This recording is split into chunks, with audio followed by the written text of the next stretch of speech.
Thiruvananthapuram Chenkottukonam Sree Ramadasa mission ആശ്രമം അധ്യക്ഷൻ സ്വാമി ബ്രഹ്മപാദാനന്ദ സരസ്വതി സമാധിയായി 76 വയസ്സായിരുന്നു. തിരുവനന്തപുരത്ത് സ്വകാര്യ ആശുപത്രിയിലായിരുന്നു അന്ത്യം. ശ്രീരാമദാസ ആശ്രമം മിഷൻ പ്രസ്ഥാനങ്ങളുടെ അധ്യക്ഷൻ കൂടിയാണ് സ്വാമി ബ്രഹ്മപാദാനന്ദ സരസ്വതി. മുൻ അധ്യക്ഷൻ സ്വാമി സത്യാനന്ദ സരസ്വതിയുടെ സമാധിയെ തുടർന്നാണ് തൃശൂർ സ്വദേശിയായ സ്വാമി ബ്രഹ്മപാദാനന്ദ സരസ്വതി ചുമതല ഏറ്റത്. സംസ്കാര ചടങ്ങുകൾ നാളെ രാവിലെ 11-ന് ആശ്രമാങ്കണത്തിൽ നടത്തും. ആശ്രമത്തിൽ നിന്ന് എസ് ശാലിനി തയ്യാറാക്കിയ റിപ്പോർട്ട് കാണാം. ബ്രഹ്മശ്രീ സ്വാമി ബ്രഹ്മപാദാനന്ദ സരസ്വതി ഇന്ന് വൈകിട്ടോടുകൂടിയാണ് സമാധിയായിരുന്നത്. വൈകിട്ട് 4:30 സമാധി സംഭവിക്കുന്നതിന് ശേഷം ഇപ്പോൾ ആശ്രമത്തിലേക്ക്, ഈ ചെങ്കോട്ടുകോണം ആശ്രമത്തിലേക്ക് ഭൗതികദേഹം എത്തിച്ച് പൊതുദർശനം തുടരുകയാണ്. നാളെയോടുകൂടിയാണ് സമാധി അടക്കമുള്ള ചടങ്ങുകൾ നടക്കാൻ പോകുന്നതിന് മുന്നോടിയായിട്ടൊക്കെയുള്ള ആശ്രമത്തിലെ പൊതുദർശന ചടങ്ങുകളാണിപ്പോൾ പുരോഗമിച്ചുകൊണ്ടിരിക്കുന്നത്. ജഗദ്ഗുരു സ്വാമി സത്യാനന്ദ സരസ്വതി തൃപ്പാദങ്ങളുടെ ശിഷ്യനും ഒപ്പം തന്നെ ചെങ്കോട്ടുകോണം ശ്രീരാമദാസ ആശ്രമം മിഷൻ പ്രസ്ഥാനങ്ങളുടെ അധ്യക്ഷനുമൊക്കെയായിരുന്നു സ്വാമി ബ്രഹ്മപാദാനന്ദ സരസ്വതി. അദ്ദേഹം ഇന്ന് വൈകിട്ടോടുകൂടിയാണ് ഈ വിഷ്ണുപാദം പോകിയത്. 75 വയസ്സായിരുന്നു എന്നുള്ളതാണ് ഇപ്പോൾ ആശ്രമം അധികൃതർ വ്യക്തമാക്കുന്നത്. പ്രായാധിക്യം മൂലമുള്ള ചില അസുഖങ്ങൾ, ആരോഗ്യ പ്രശ്നങ്ങളൊക്കെ കഴിഞ്ഞ കുറച്ച് നാളുകളായി ഉണ്ടായിരുന്നു. ആശുപത്രിയിലായിരുന്നു, ചികിത്സയിലായിരുന്നു. ഇതിൻ്റെ ഭാഗമായിട്ട് ചികിത്സയൊക്കെ പുരോഗമിച്ച് വരിക തന്നെയാണ്. ഇന്ന് വൈകിട്ടോടുകൂടി അദ്ദേഹത്തിൻ്റെ സമാധി അല്ലെങ്കിൽ അദ്ദേഹത്തിന് വിഷ്ണുപാദം പോകിയിട്ടുള്ളത്. ഇനിയിപ്പോൾ നാളെയാണ് മറ്റ് ചടങ്ങുകളൊക്കെ നടക്കാൻ പോകുന്നത്. ഇന്ന് വൈകിട്ട് 4:45 സമാധിയായത് എന്നുള്ളതാണ് മഠത്തിൻ്റെ അധികൃതരും ഒപ്പം തന്നെ ഈ ശ്രീരാമകൃഷ്ണ മിഷൻ അധികൃതരും അറിയിക്കുന്നത്.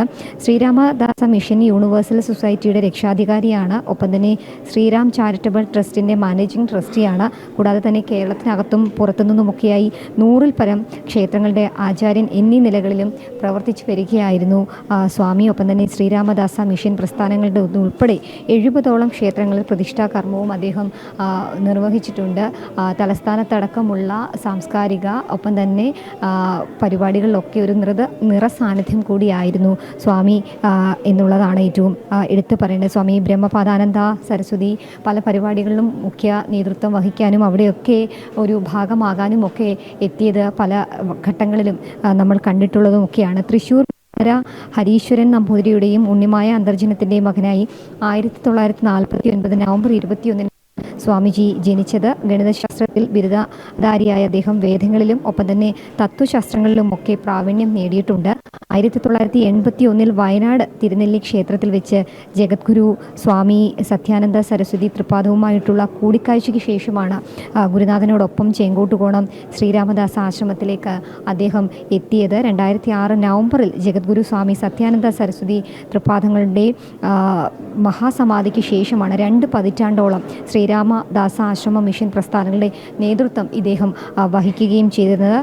ലാളിത്യവും ഒപ്പം തന്നെ ഭക്തി മുഖമുദ്രയാക്കിയ സ്വാമിജിയാണ്. ഗുരുക്കന്മാരിൽ സമർപ്പിതമായ ജീവിതം നയിച്ചുകൊണ്ട് തന്നെ സനാതന ധർമ്മത്തിൻ്റെ സംരക്ഷണത്തിനും ഒപ്പം തന്നെ അതിൻ്റെ പ്രചരണത്തിനുമൊക്കെയായി നിരവധി പ്രവർത്തനങ്ങൾ അദ്ദേഹം നടത്തിയിട്ടുമുണ്ട്.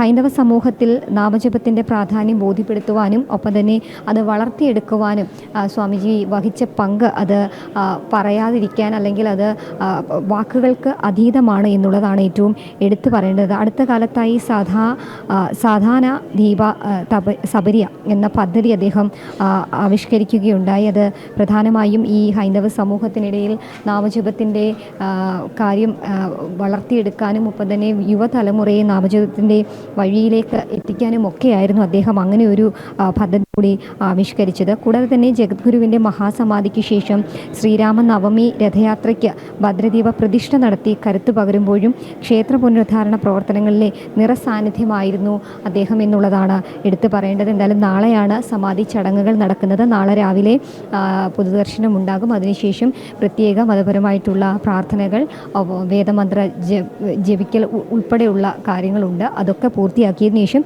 ഉച്ചയ്ക്ക് 12:20 ചെങ്കോട്ടുകോണം ശ്രീരാമ ആശ്രമത്തിൽ അദ്ദേഹത്തിൻ്റെ സമാധി ചടങ്ങുകൾ നടക്കാൻ പോകുന്നത്.